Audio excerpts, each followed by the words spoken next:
Welcome to the Black Male Impact. Today we have as guest Mr. Ronald Olivier. Mr. Olivier, welcome to the Black Male Impact. Thank you. Thank you for having me. My pleasure. Man, it's a pleasure having you here. Mr. Olivier is a client advocate at the Louisiana Parole Project. But Mr. Olivier have a powerful story that will inspire you.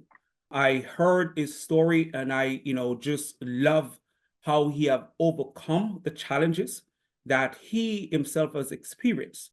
But I'm going to make Mr. Olivier talk about his journey, share his story before we even get into the questions itself. So, Mr. Olivier, so introduce yourself, please, and talk about yourself up until this point. And we will discuss the questions, but I want you to introduce yourself and some part of your story before we get into the conversation itself. Yes, sir. My name is Ronald Olivier. I'm first of all, I'm a son of God. I'm a husband and also a father. My story starts. I guess I can just give you the foundation of it. I'm a native of New Orleans, and so I grew up in downtown New Orleans, very poverty-stricken area, and the inner city. I can remember my family, my mother actually moving from the 7th ward to the 8th ward. New Orleans is separated into different wards, and so we moved from the 7th ward to the 8th ward, a real nice neighborhood. I can remember so clearly like it was yesterday. Me standing on the porch and feeding the birds. It was so peaceful. But something drastic took place. A real change happened like in the late 1980s. The crack epidemic came. It completely destroyed my neighborhood. And when drugs come on, it always has a Siamese twin, which is violence. A lot of violence came. And man, I can remember, the birds didn't even come out anymore. It was horrible. And around the same time, another great transition was taking place in my life. My father, who was my hero, who was everything to me, was a real great man, very intentional in his parenting. Even though I come from a broken home, he came, got me on weekends, some summers, and I even spent a school year with him and did vice versa with my mother. But he was always a part of my life. And during that time, just right before the crack epidemic took place, he made a transition to Jacksonville, Florida. And man, I was broken. I was very hurt. That hurt turned into anger. I felt abandoned. And the little teenager couldn't process what was going on. Didn't know how to identify those feelings. Consequently, I went into the streets and the streets began to fall. And so everything that was going on in the streets, became normal to me. I was so accustomed to hearing police sirens, hearing gunshots, seeing dead bodies in the street, seeing people get shot. I was very accustomed to that until, that the abnormal became normal to me, and vice versa. The abnormal became, normal. The normal became abnormal to me. And so I can remember years about probably about 8-9 months later, my mother sent me to Florida by my dad. By that time, the streets had took its toll over me.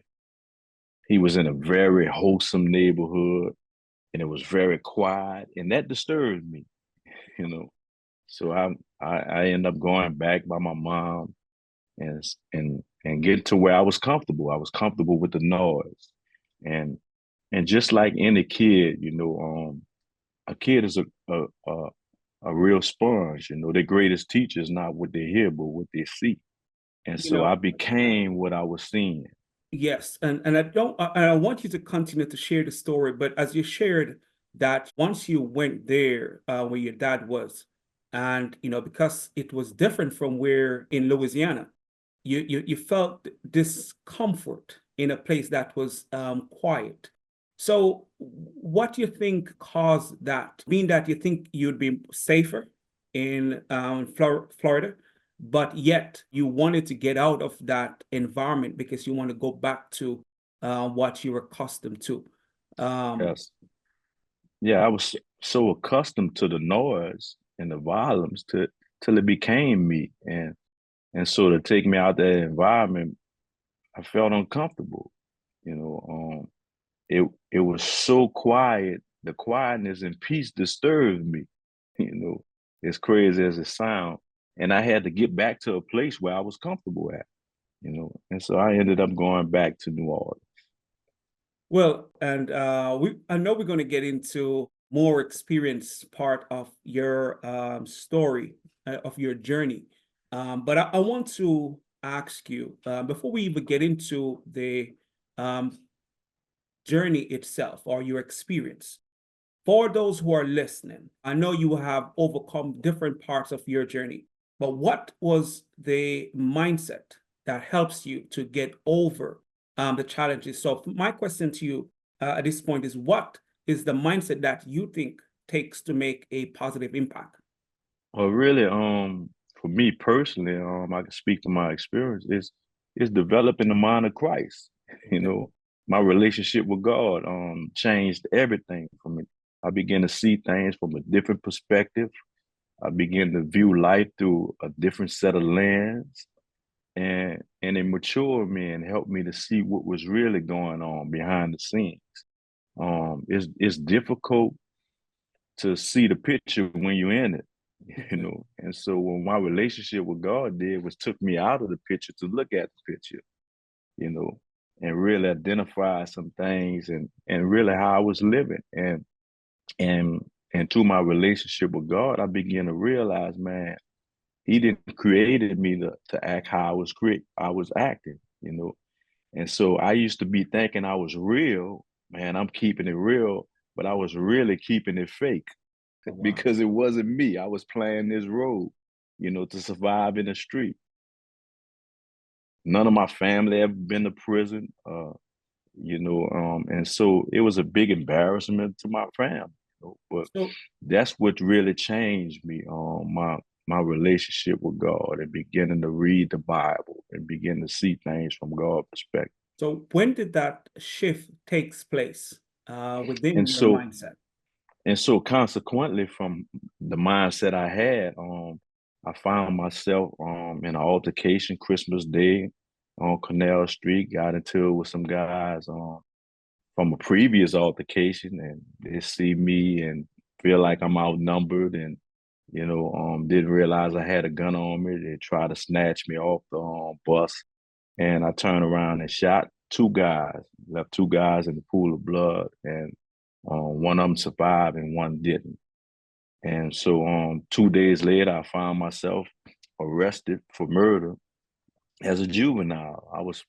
And so I went to the juvenile bureau, had been there a couple of times, and my mother come sign me out, or some type of adult will come sign me out. And man, I was expecting that to happen that time, you know, and mama couldn't sign me out of that one.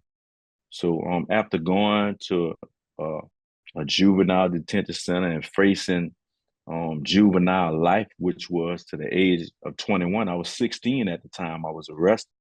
Wow. And so I'm facing juvenile life to the age of 21. And after going to court a couple of times, they decided to charge me as an adult. And I went to the adult prison. I was transferred to the adult prison and rebooked on first degree murder. And now I went from facing 20 to the age of 21 in prison to the death penalty, you know. So by this time I go to trial, I'm 17 years old. And man, I think everything was really a joke to me up until this point in the trial. I think everything got real when the jury began to deliberate. They put me in a holding tank. It was about 12 a.m., 1 a.m. in the morning. And man, it was just me alone. I still can remember the guard slamming the door and turning the key. I could still hear the key turn. I could still hear his footsteps fade. till I couldn't hear him no more. And it was just me alone. And I began to think while I was in that cell, okay, 12 people who really don't know anything about me are making a decision on whether I live or die. And I was like, man, I don't want to die. And I remember this. I believe God brought this to my memories. It was my mother's voice, man. She told me years prior to that event that if you're ever in trouble that I can't get you out of, you call on Jesus.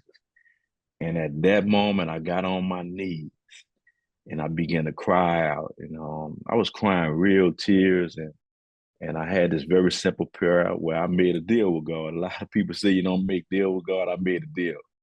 And my prayer was, Lord, if you don't let them kill me, I promise you, I'll serve you the rest of my life. And so, man, he held his end of the deal, and I'm still trying to hold mine. So for the first time in my life after that prayer, I experienced the peace of God. I didn't know what it was. It just was an inward resolve that, man, I was gonna be okay. You know, I can't explain it. I just knew I was gonna be all right.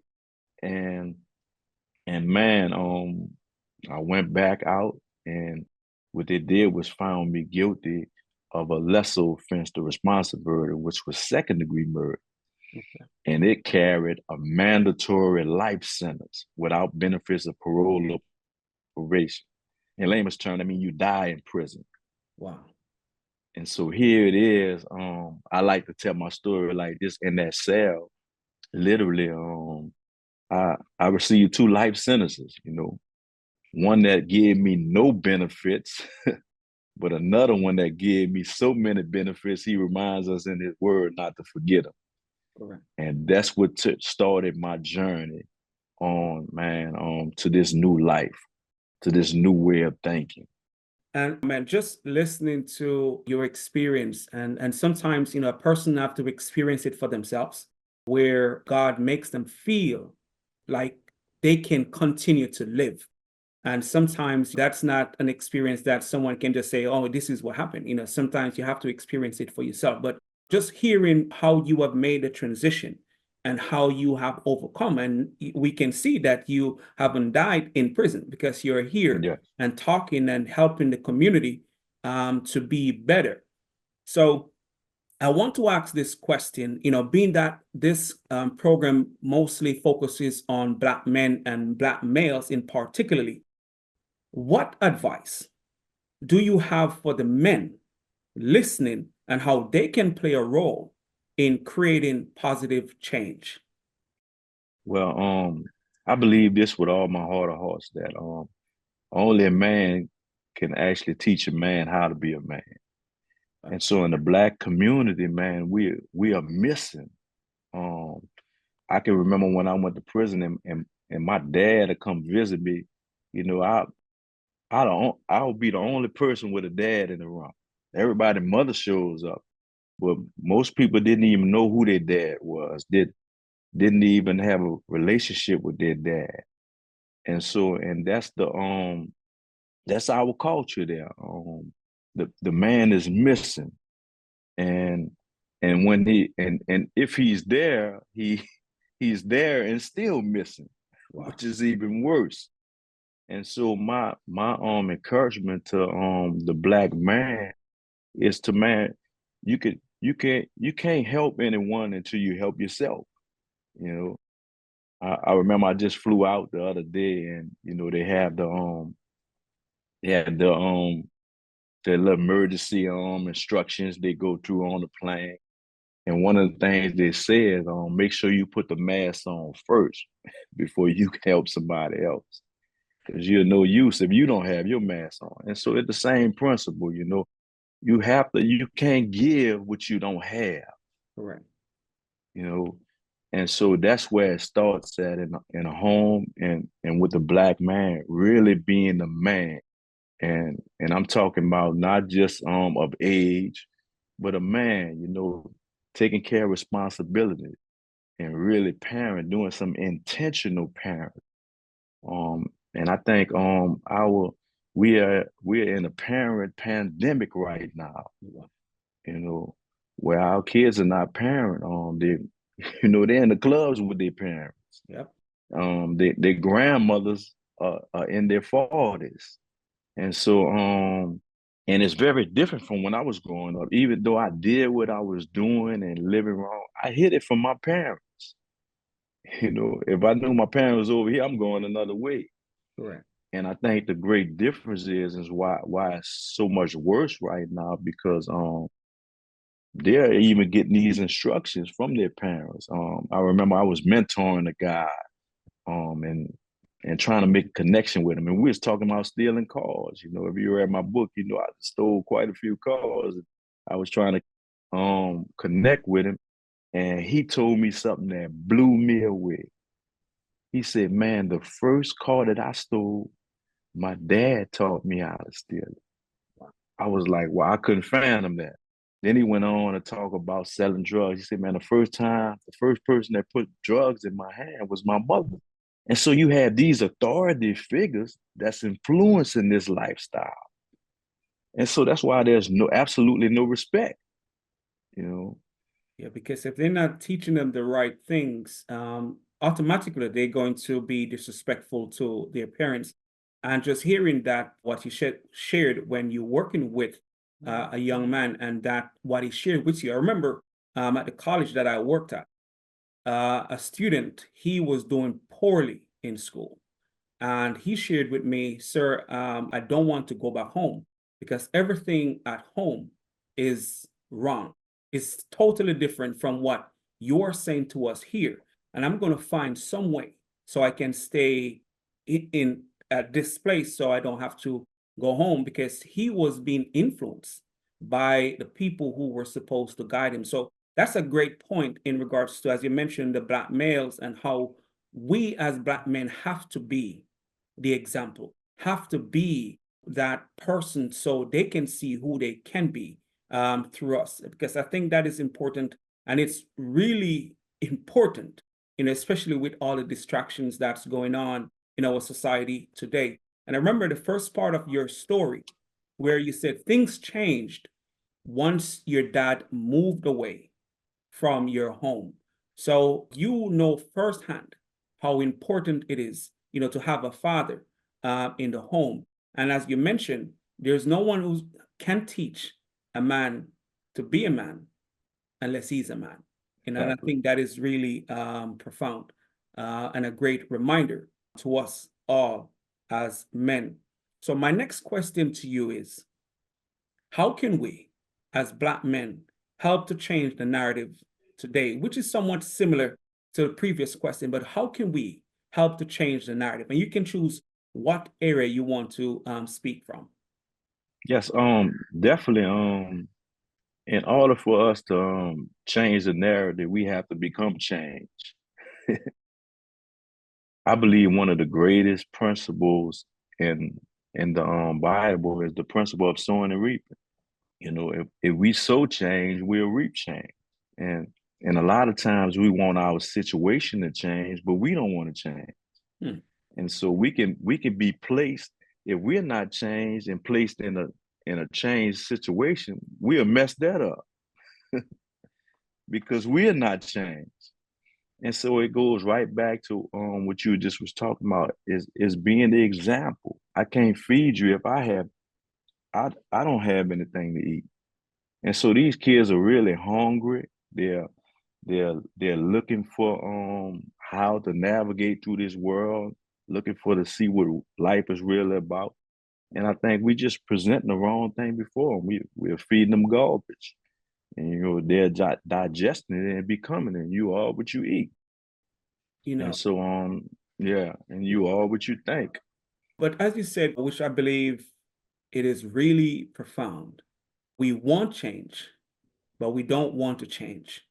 Because if we don't change, as you mentioned, even if the change is presented to us, then we're going to mess it up. And I remember a lot of times they talk about people who wins a lot of money, right? But the Exactly. mindset don't change. So those people end up going back being broke. So it's the Right. same thing. So Same thing.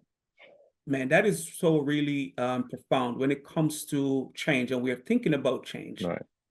Situations, if we want to change something, we must change. Because even Hmm. if it is presented to us, we will mess it up.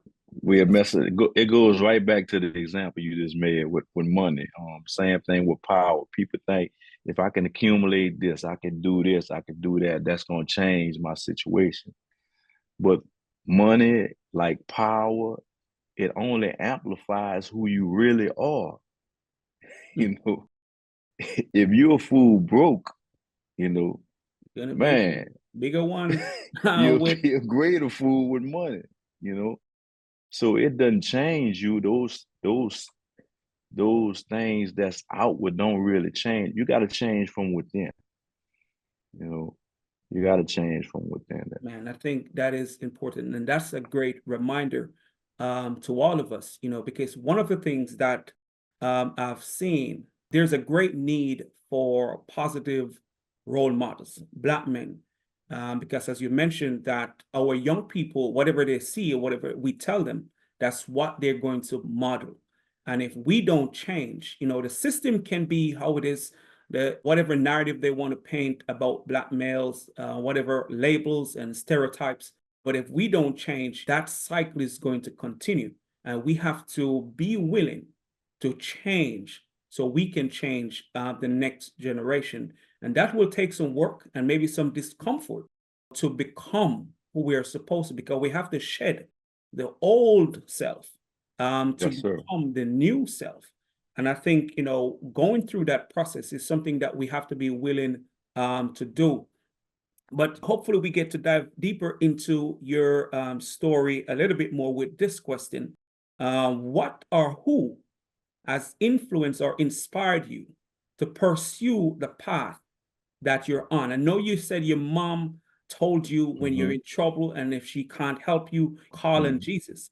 But who or what else have inspired you Well, to be on the the, path that you're on? the Bible talks about training up a child in the way that he should go, and when he is older, he won't depart for it. So as I got older, I started to remember things. My parents, my dad. Um, Man, I had one of the most awesome stepmothers, man, you could never have. If you ever wanna just read about her, you can read about her in Proverbs 31, 10 through 31. She is a virtuous woman. That's her description, but taught me a lot. But I can remember on my way to Angola, Louisiana State Penitentiary, which was labeled as the bloodiest prison in the nation. I'm headed down this snake road, this 20-mile road, and I'm thinking, because it's they prey upon younger guys, younger guys are, susceptible to, sexual abuse. And so my mindset was, man, I'm gonna go through this gate, man. I'm going through this gate of man, and I'm gonna come out of man when I'm walking down in the box there, you know. And so as I got there, I challenged everything because I didn't want anything to be misunderstood. And and most of the time I misunderstood what was going on. But as years went on, I would like to think because I was so direct and so, outspoken that nothing happened to me. But looking back, man, really seeing it for what it is, it was God. He was protecting me, you know. And so he sent me around a group of men that was willing to help me and not hurt me. And so I met in prison some of the most great men of God in prison, some of the most smartest guys, most intelligent guys in prison who had already God hadn't changed, and they began to disciple me, began to teach me the importance about reading your Bible, renewing your mind, having a relationship with God in prayer, spending time with prayer, and how important it is to fellowship with other believers, and how all that helps you change, all that's necessary for you to make this transition. Because I was still, even though I believe in that holy tank, something happened to me. I didn't know how to walk it out. I still was doing some of the same things, still talking the same. We had to file them out. But the difference was I was now being convicted. I wasn't comfortable saying those things. Yeah. And I had no one to teach me about that. So when I got to Angola, the guys began to teach. Okay, okay. And it took 2 years before you can see the results of what happened to me in that cell. And man, God started to change my life. I started doing things different, started responding to situations different because I was very hot-headed and very explosive. I didn't do too much talking, and we'll fight at the drop of a hat. And sometimes we'll drop the hat. But God had changed my mindset and had me seeking peace, rather than, responding in violence. And these men, man, really, man, and they have some still there. I got a chance to get out, but my mentors, the guys who helped me be the man that I am today, they're still in prison. They didn't get the opportunity that I got. But as you shared that when you got there were men there to help guide you and protect you. And as you mentioned, it's just by God's grace, because you didn't know of them, but they were like there waiting to guide you through the process. And sometimes, not sometimes, when I hear these kind of stories and people overcoming challenges, and sometimes you can't really explain why these things happen, you know that you're talking to someone who has a greater purpose than, especially in the moment, they may not even realize, but you can sense that you were on a path, even though at first it seems as if it was the wrong path.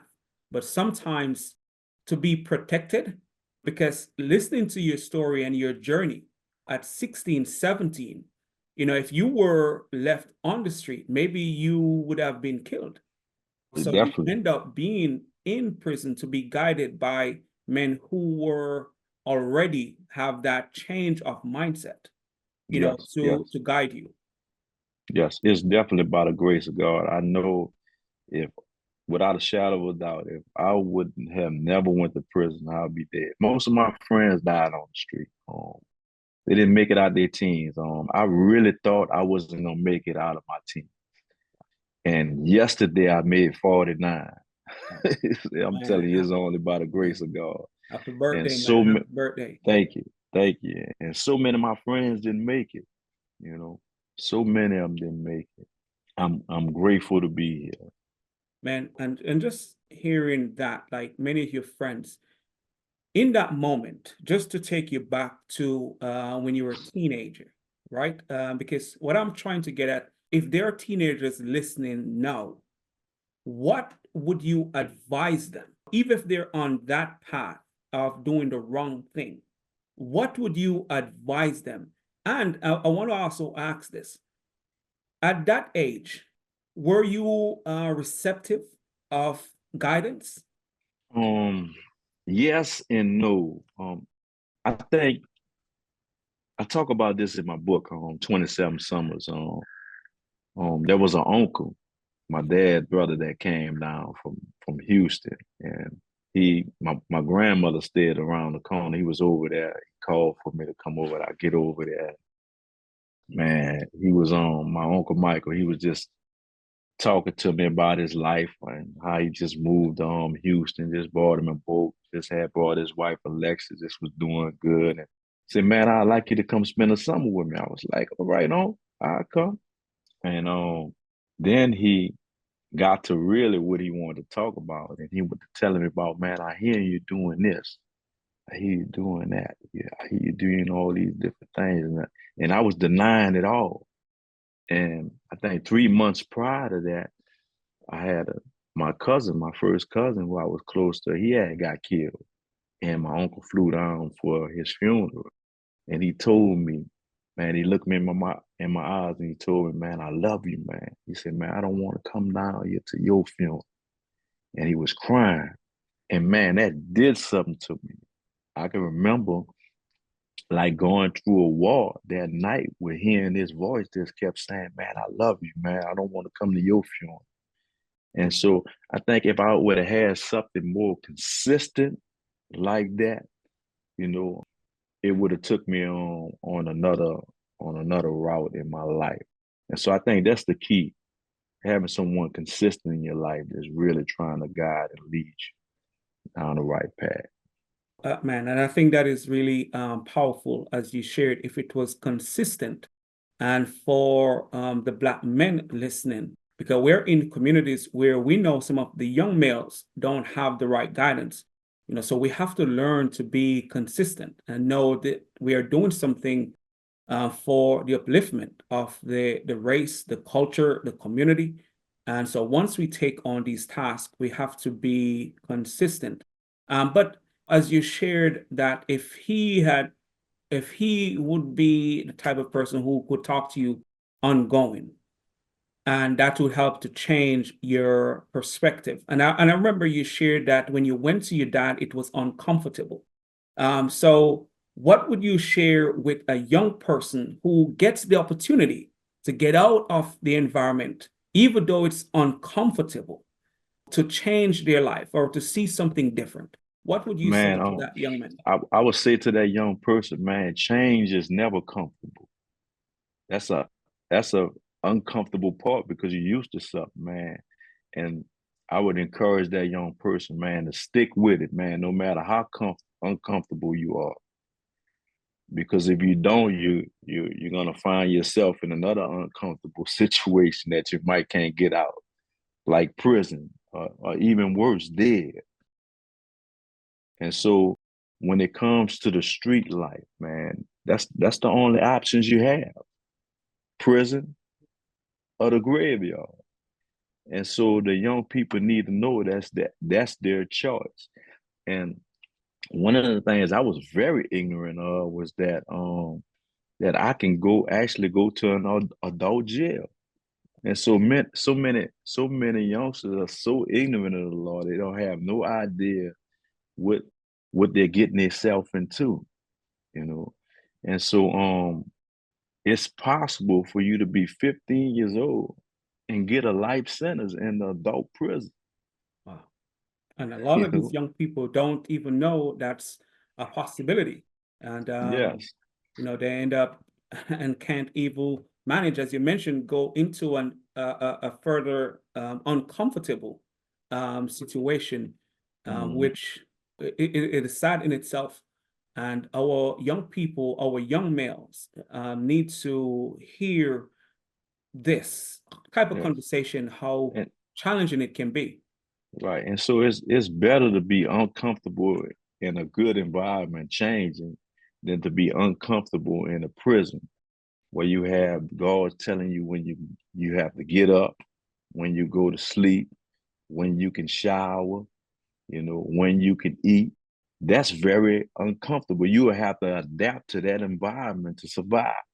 So rather than adapt to that environment, man, I would give you advise you to adapt to the environment that you're uncomfortable with, that's trying to help you to change for the better, you know. And so one of the things God talks about in the Bible, he said, "Here I set before you life and death," you know. And then he encouraged you, choose life, that you and your seed may live. And so, man, it's all based upon the decision, man. One decision cost me 27 years of my life. And that's 27 years that you can't take back. And although sometimes going through a situation is to help someone, now you can look at the journey Hmm. that now you can help young people not to walk that path, because you know what it's like, you know what the experience is like. And now, as you're a client advocate for those who are coming out of prison, so they don't go back into the system. So that is, the 27 years is I don't want to say it's a loss, because they have taught you so much. But we can't afford for our Black men or Black boys to go into the system, because Yeah, as, we constantly hear, like the system is set up against us. But exactly. to, somewhat take some responsibility, as you would share, that, we can't allow ourselves to go down on this path. There are other options, and it's just to, help ourselves to go through the process to be all that we can be, so we don't have to experience that lifestyle. So that leads me to this question. What is your perspective on the current climate of Black men in society today? Um, I think we're missing at a at a large amount, and most of a lot of the Black men are in prison, and so statistics say that, man, your kids are 5 times more likely to follow you in prison. I remember when I was in Angola, man, there was 3 generations there. There was a friend of mine, his dad was there, and his dad was there, his grandfather. Wow. And that was like mind blowing, you know. And I think that's what that's what the devil wants to reduce us to. And we can't fall into that trap, man. And we are really missing, man. We are missing in really teaching and really, I remember back in the days we had grandfathers, you know, that we can get wisdom from. And now the grandfathers are in prison. Wow. And so Black men makes up most of the population in prison. Wow. And so that's where we at, man. It's just sad to hear, but as you mentioned, if we do things to cause us to go to prison, it affects the generation that's coming behind us, because they're Yes, going to think it's the norm to do the thing. So someone have to break the cycle. someone have to, because a lot of times, from the streets perspective, they see going to prison as a badge of honor.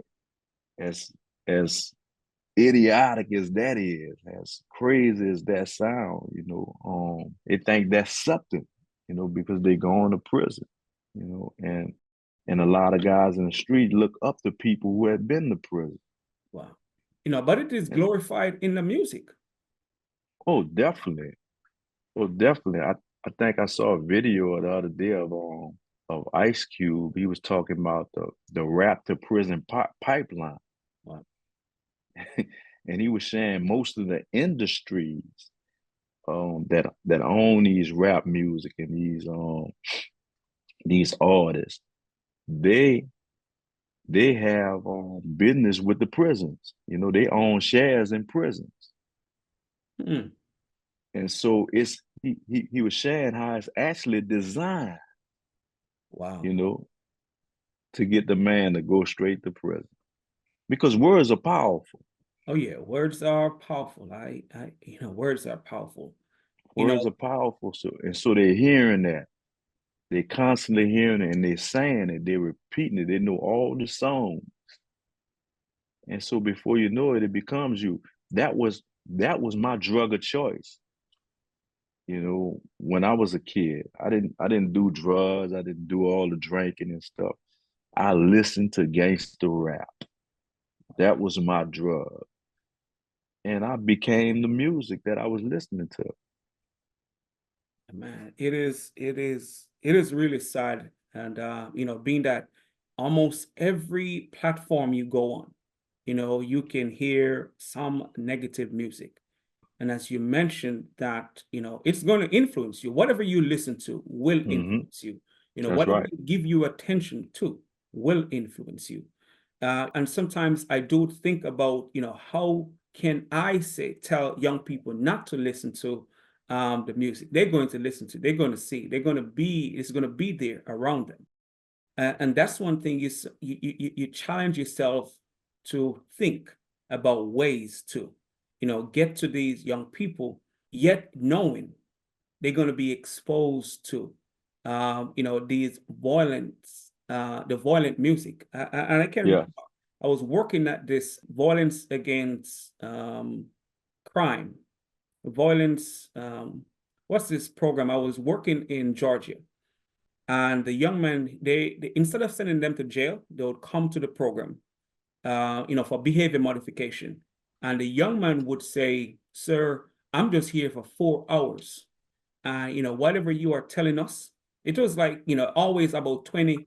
Judge would have 20 male students, for every 4 to 8 weeks. And he would say, one of the guys said to us one day, he says, "Sir, man, I'm just here for 4 hours. I'm going back home. So the rest of my day is going to all be violence. I tell you, I love what you're saying, but I'm going back home to it." So it's like, what we're saying was they do picked it up. And some, will take on the opportunity to go in different places, but it's a challenge Yes. when it comes to transforming the community because they're exposed to the negativity and the violence. And if we're going to change society, I think, we have to be consistent, by demonstrating what we can do as positive, because they will see. We just have to be willing to be consistent and determined. And no matter what's happening, let's not let the negative change us. Let's see as much as possible we can do to change some of the negative. Yes, sir.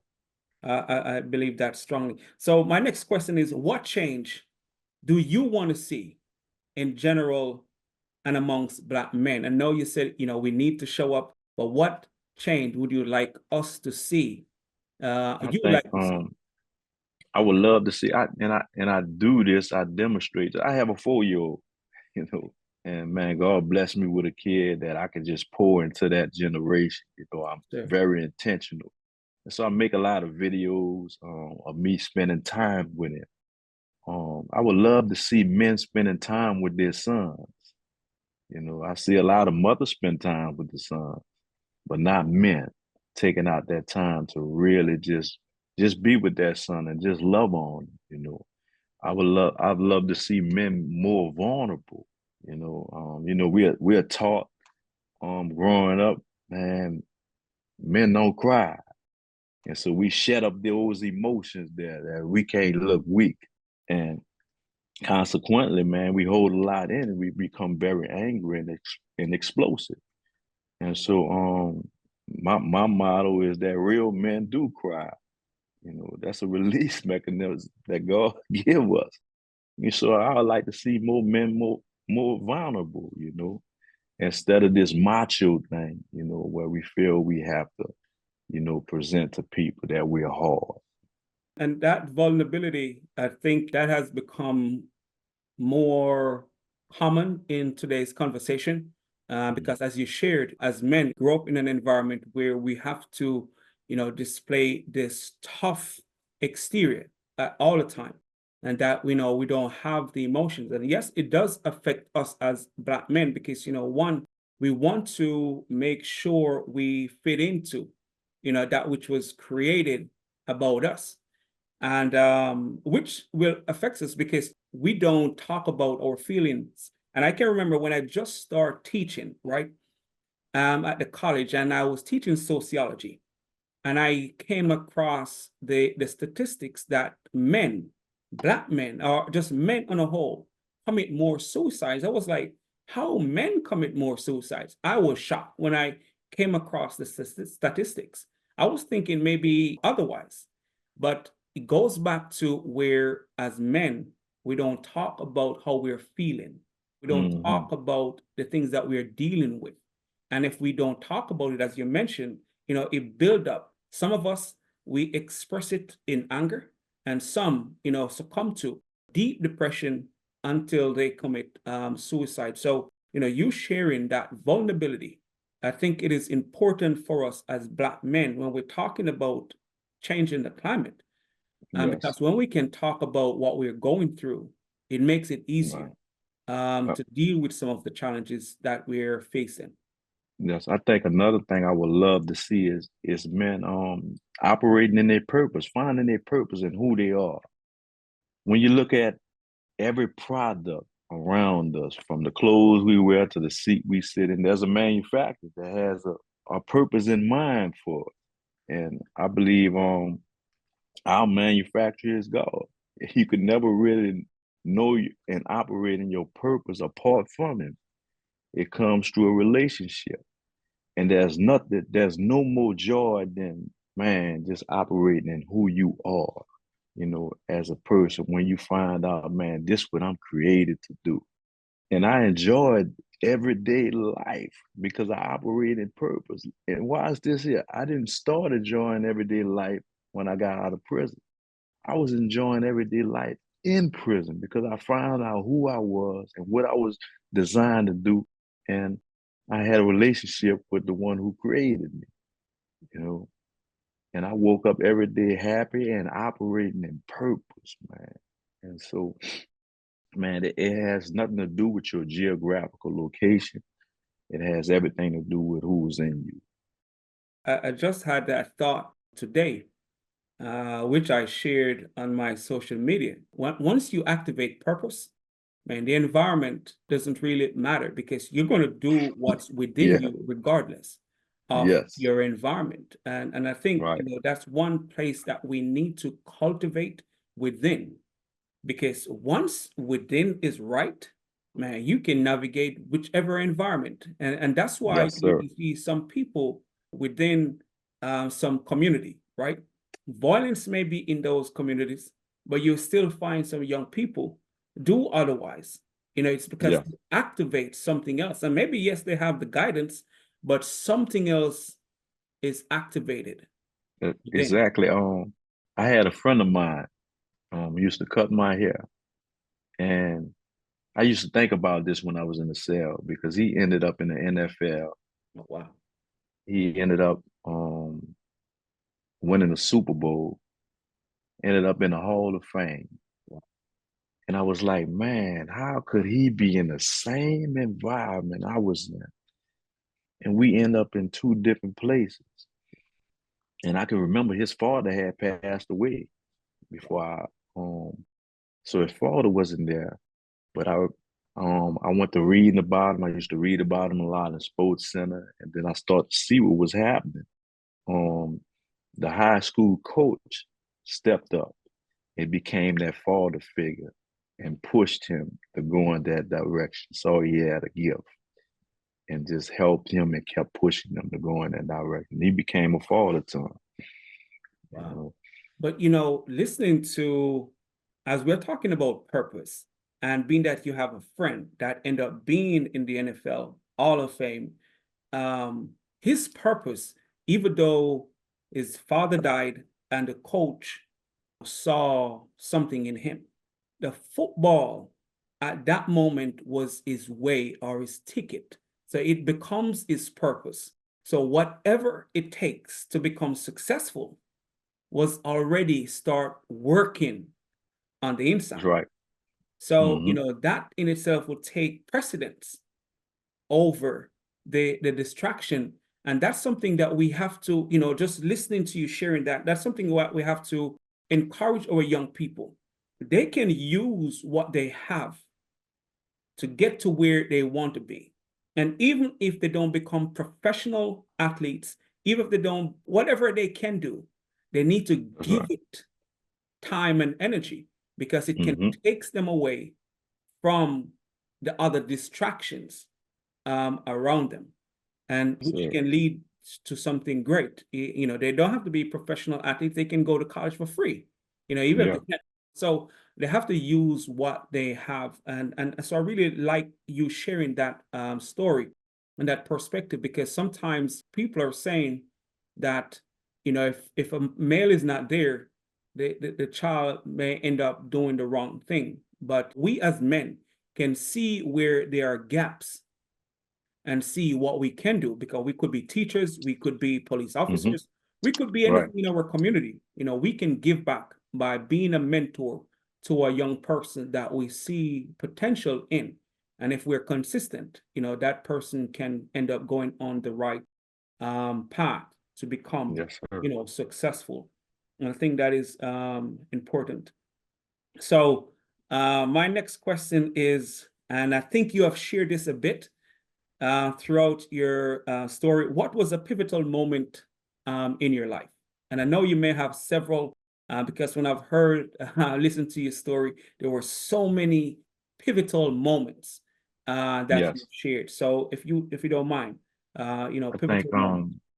a real pivotal moment in my life was after God really started changing me, and I started to walk out what happened in my life in that cell. He gave me a desire to help people, to want to go into ministry, and so I later there was Bible college established in Angola in 1995. New Orleans Baptist Theological Seminary was an extension center there. I'm talking, man, it was, and so I enrolled in there. They had professors that came from the outside and lectured us and tested us, and they gave us exams just like any other college. Um, and it was beautiful. My mind was expanding. I had a heart for ministry, and they gave me a toolbox, and how to really help people. And man, that was pivotal there in my life. After 4 years, I received a bachelor's degree in Christian ministry, Wow. and at that time, no, none of my siblings had ever, graduated from college, and less known graduate never even went. Wow. And so I'm the first graduate of college in prison. And so, man, that was very pivotal. We had an actual real graduation with caps and gowns. The faculties came, we sung the school song. We invited our families there. Man, it was beautiful. You know, you wouldn't even think this was happening in prison. It didn't even look like prison. We had, man, refreshments and everything, stayed with our families.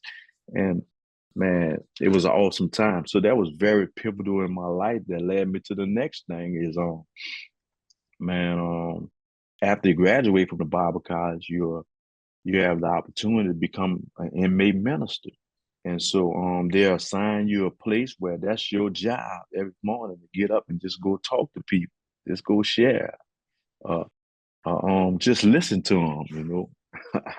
I never forget one of the classes, one of the books in dealing with solution focused pastoral accounts. They said, man, most people are healed not by the laying on the hands, but the laying on the ears, and taught you how to listen rather than just talk and go to a quick solution. Listen and let people, stay in that process there.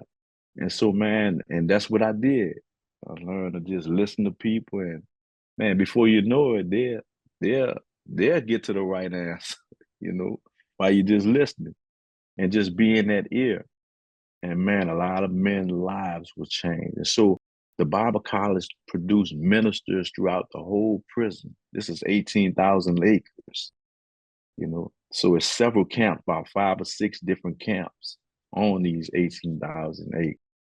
And they were housed and assigned to those different areas to where the gospel was preached in every crack of the prison. Every day, somebody had the opportunity to hear something positive, and hear God's word.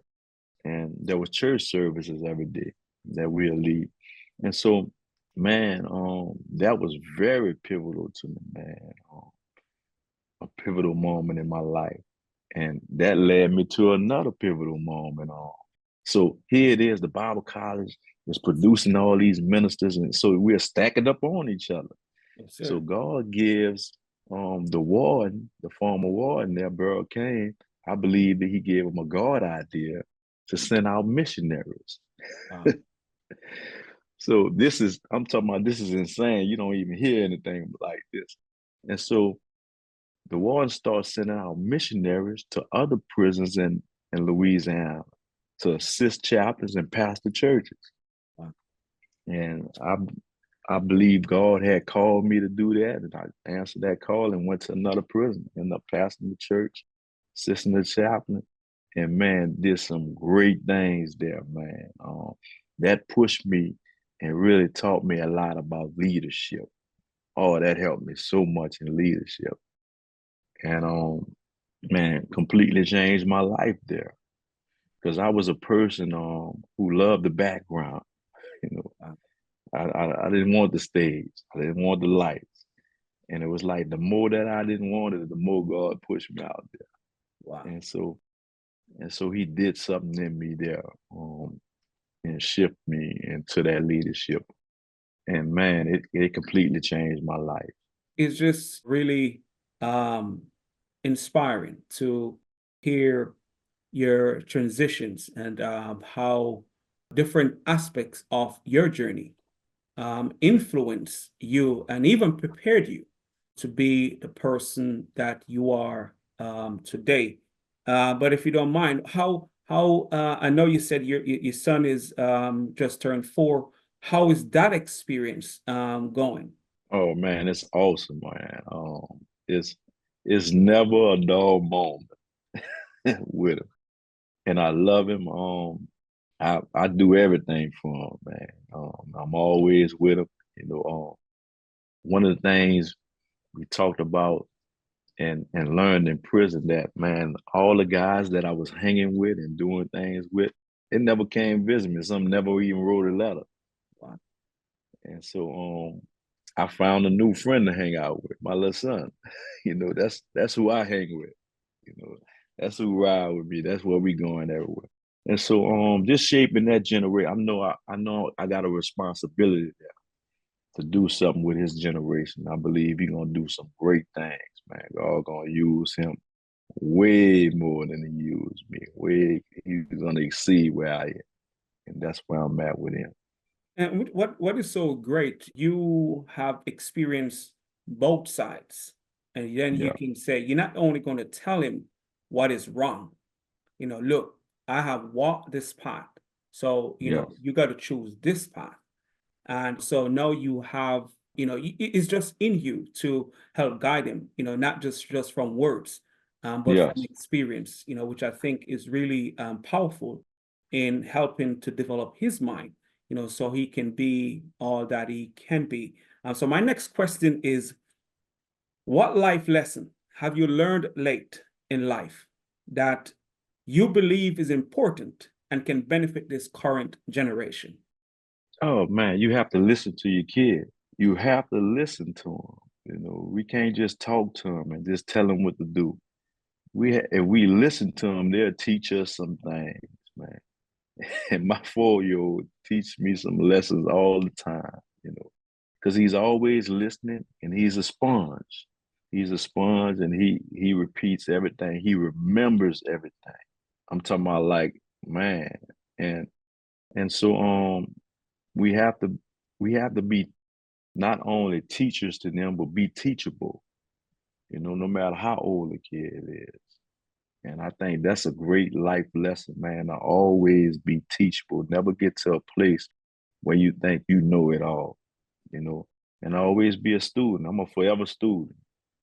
Yeah, I think that is a great reminder to all of us to remain teachable because we never know everything. It doesn't matter how much we think we know, we can still learn more. And we can learn not only from those who are ahead of us or who have more qualifications than us, Right, but those who are younger and maybe without qualifications. right. So it's important. And that's a really great reminder to all of us that we must remain In teachable. fact, in fact, I believe this here. The more knowledge I gain, the more that I know, the more I realize I really don't know. That's right. That's right. You That's know, right. Because you said, man, I didn't even know that. yeah. So You yeah, know. man, it's important that we remain teachable. And as men, Yes. we sometimes can think we know everything. And so it's a great reminder to us to remain teachable. But before I ask my final question, I want to ask you, where can the listeners find you and help support the great work that you're doing? And where can they find you and support the great work that you're doing? Yes, you can find me on Facebook, Ronald Olivier, and also on Instagram, Ryan is Slim 75 on those two places. And also you can find my book. My book is in at Amazon, 27 Summers. It's in Barnes and Nobles. Walmart.com, Target.com. Most of your major bookstores, you can find 27 something. I will definitely put it in the description. So they can, yes, It is. that's right. Hold it up a little bit. Oh, yeah. Okay. Oh, that's great. I will definitely have it in the description. So they can reach out to you. And I know we haven't covered all parts of the story, but when they get the book, they will get to Yes, learn more about yes, your experience and just the impact that you're having on individuals that you come in contact with in your daily life. So my final question is, what impact do you want to have on the world? I want to be a hope dealer. I want to fill hope buckets. I want people to read my story and hear my story and be hopeful, be full of hope that, man, if God can do that for him, he can do it for me. And so that's my impact to the world, my life, all that I've been through. And that, man, God can change anybody at any time. He's not a respecter of person. I'm not anyone special, but he's a respecter of faith. And man, he's just looking for someone to believe him, man. So I encourage people, man, get in your word, get in the Bible, read your Bible, begin to renew your mind, go to church, fellowship, have a prayer life, spend time with God, and he'll change you from the inside out. Man, and and thanks for sharing that. And that's a great reminder to all of us, especially with all the distractions that's going on. We need to get into the word to renew our mind so we can stand up against the distractions, because you have to have that, what I would say now, you have to be like so prepared, have something that's going to keep you going when you Yes, don't even feel like going yourself. And and I think that is important, but it goes back to what you have shared, that if we're going to change, we need to change what's happening. We need to change on the inside, and that's what the word does, helps you to change on the inside. yes, sir. Mr. Olivier, man, it's a pleasure having you here today. And I just appreciate you taking the time to Yes, sir. share your story, your message, and the work that you are doing to make a difference. And I will continue to support your work in what you're doing, as you continue to make the difference that makes a difference. Thank you. Appreciate that.